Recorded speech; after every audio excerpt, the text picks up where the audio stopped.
Hei, keporono. Iya toh. Saya punya pengalaman menarik Bapak Dani. SMA Muhammadiyah, SD Muhammadiyah, SMP Muhammadiyah baru-baru ini selama 8 bulan diberikan di tangan saya sebagai konsultan. Alhamdulillah, juara umum Paskibraka Aceh Barat untuk tahun 2007 kita raih juara pertama. Saya bilang mana anak saya, engkau nak kata orang adalah orang buangan, di mata bapakmu mutiara sejati. Cah dulu nak, cah Pak. Tercas di lapangan Tukumar. Saya bilang, pulang yuk, jangan Pak, saya mau jadi mutiara sejati seperti kata bapak. Hinaan jadi pujian akhirnya. Itulah yang saya maksud tadi. Sugesti itu harus ibu miliki. Kayak bagakak kakek ego. Katumit aja nyona potensi. Nyan tadi sa. Bek cecak lagak buaya. Kemampuan ini diantarkannya itu. Kaboh anggota mah. Satu saja pilih. Gol. Insyaallah. Jelas ya? Oh, banyak pertanyaan ibu ini. Ayo silakan.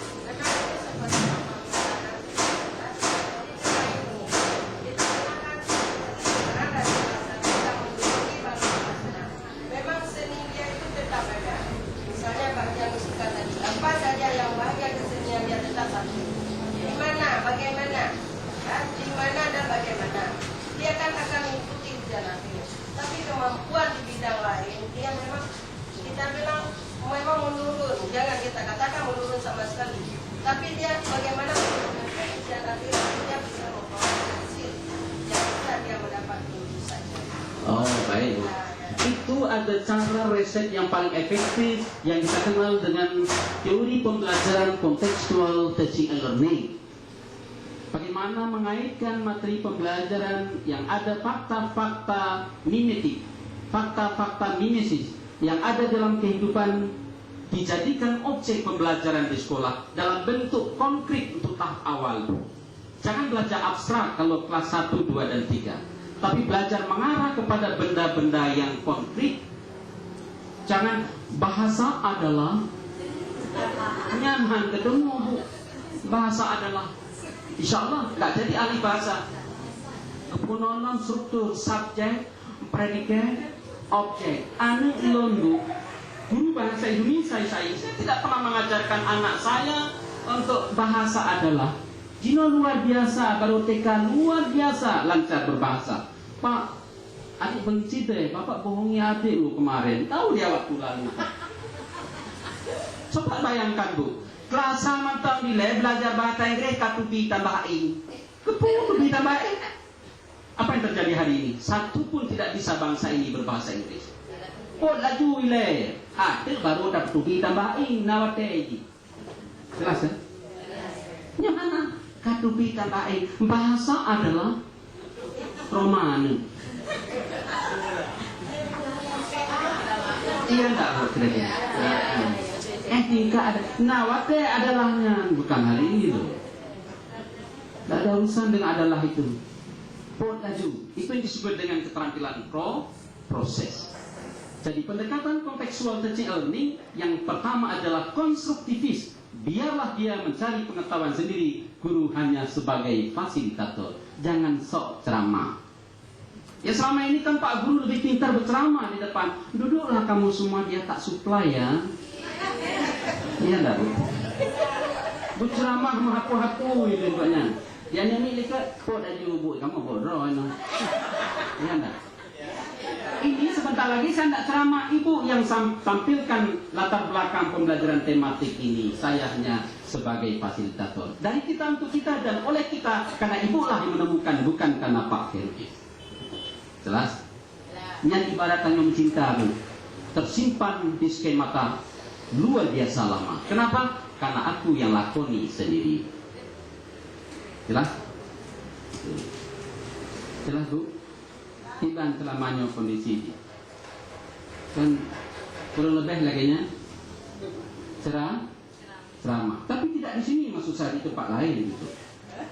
Yang kedua adalah questioning. Tumbuh kembangkan anak untuk bertanya. Jangan matikan kreativitas dia bertanya. Kalaupun kita tidak bisa, guru kan pintar bersilat lidah biasanya. Nantilah kamu pasti tahu nak, tapi belum saat ini dong. Itu.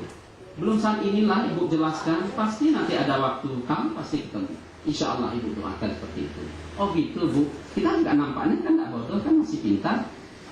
Padahal kita nggak tahu. Boleh itu. Jangan pula sok tak. Yang ketiga adalah inquiry, dia menemukan. Maka sebenarnya lembaga pendidikan yang benar harus dijadikan lembaga riset, harus menghasilkan temuan-temuan ilmiah. Maka guru harus dilatih menulis karya ilmiah. Itu yang tidak ada dengan kita. Gak nyanjak sekolah SPT, udah tulis skripsi, tulis kanan ini, saya itu dah. Ya tidak kira-kira. Begitu ditanya hipotesis, begitu ditanya dengan landasan teori, begitu ditanya dengan definisi operasional, begitu ditanya dengan variabel, begitu ditanya dengan latar belakang dikembangkan dengan kenyataan, harapan, manfaat dan seterusnya, Masya Allah. Belum lagi dibahas bagaimana paradigma penelitian kualitatif, paradigma penelitian kuantitatif. KN jelas commodity, masyarakat belajar. Pada saat ibu tidak tahu jawaban itu, maka ibu arahkanlah. Nak, kalau kamu punya waktu, kalau urusan bahasa Indonesia seingat ibu, Pak Kemdin aja dah, kamu konsultasi, bisa. Dia memang tiap hari urusan awalan makhiran angkau. Kamu semua sama, ibu dukung dah. Paham maksud saya? Masyarakat belajar bahwa pengetahuan dapat diakses dari berbagai pihak. Jelas? Ini tengah tak lano jelas bu? Jelas. Berikutnya adalah yang kita sebut dengan reflection. Pengalaman belajar anak yang pernah dialami selama di sekolah, manfaatkan untuk memperkuat skemata tambahan melalui barangkali kajian apersepsi. Kan ada itu. Artinya pengetahuan yang pernah diterima di SD, kita akan manfaatkan di SMP. Pengetahuan di SMP, kita akan manfaatkan di SMA sebagai jembatan untuk menghubung pengetahuan yang satu dengan pengetahuan yang lain. Bahwa pengetahuan itu dimulai kalau menurut teori Piaget yang kita sebut dengan teori belajar kognitif, dimulai dari hal-hal yang sederhana kepada hal-hal yang kompleks, dimulai dari hal-hal yang konkret kepada hal-hal yang abstrak. Itu lembar itu ada penjelasan di sini. Cukup jelas? Berikutnya adalah yang kita sebut dengan penilaian authentic assessment, yang kita sebut dengan penilaian proses, bahwa dinilai tidak hanya di akhir semester, tetapi penilaian itu setiap saat diberikan setiap hari terhadap proses yang dilakukan oleh anak-anak melalui portofolio, melalui unjuk karya, melalui diskusi, melalui menulis dan seterusnya. Itu dihargai sebagai sebuah prestasi belajar. Cukup jelas? Kondisi itu sebenarnya berbanding terbalik, bukan ceramah yang harus kita lakukan, tetapi bagaimana cooperative learning, belajar berbagi pengalaman dengan berbagai pendekatan yang ada. Saya aku yakin tidak ada yang susah untuk mengantarkan putra-putri kita sukses sebagai calon-calon ilmuwan ke depan. Bapak Ibu yang berbahagia karena waktu, berikut saya lanjutkan dengan emotional vision, EQ, ya.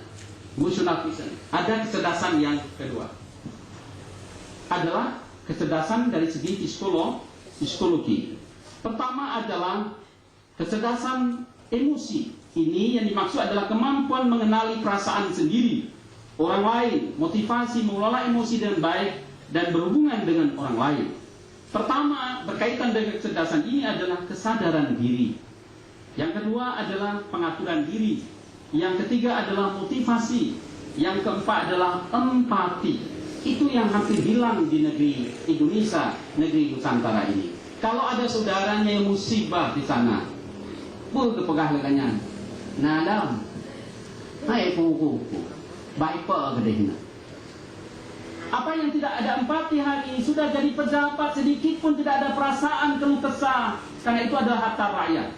Begitu semena-mena beliau melakukan tindakan-tindakan yang tidak edukasional, bahasa lain perilakuannya adalah korupsi.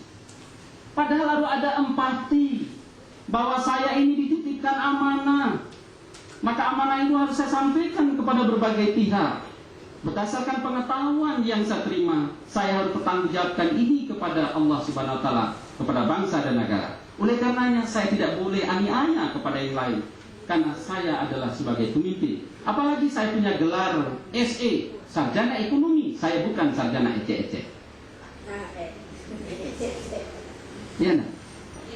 Coba terjadi Bu hari ini, busung lapar di Indonesia luar biasa. Biasa cerdas Bu, dia bisa buat nuklir, dia bisa buat pesawat tempur. Setelah kecerdasan intelijensi itu dimiliki dengan luar biasa dahsyat, mereka tidak cerdas secara emosional, tidak ada belas kasihan Bu. Saddam Hussein digantung, dipotong lehernya, harta dirampas dan dibunuh. Untuk apa? Pendidikan yang seperti itu. Jelas. Di Nangdo Aceh Darussalam hampir sama. Mana perasaanmu Bacu? Harta itu urun 3 pagi. Itulah yang terjadi. Wadai mereka kalau lo SD, kalau lo SMP, kalau lo SMA, hitung punya hitungan paket mandum dulu. Paket A, paket B, paket C, paket mandum. Masuk sarjana paket. Igok SAG sarjana agama, igoknya sarjana landai. Dahsyat kan? Boleh bang ya, bukan? Itu Bu ya. Apa yang jadi tiba kita melalui pembelajaran tematik ini, warna kecerdasan ini secara simultan harus mampu kita tumbuh kembangkan sesuai dengan potensi fitrahnya, walaupun yang sangat kecil sekalipun yang ada pada anak didik kita, kita harus mampu tumbuh kembangkan menjadi potensi yang besar, karena itu dinanti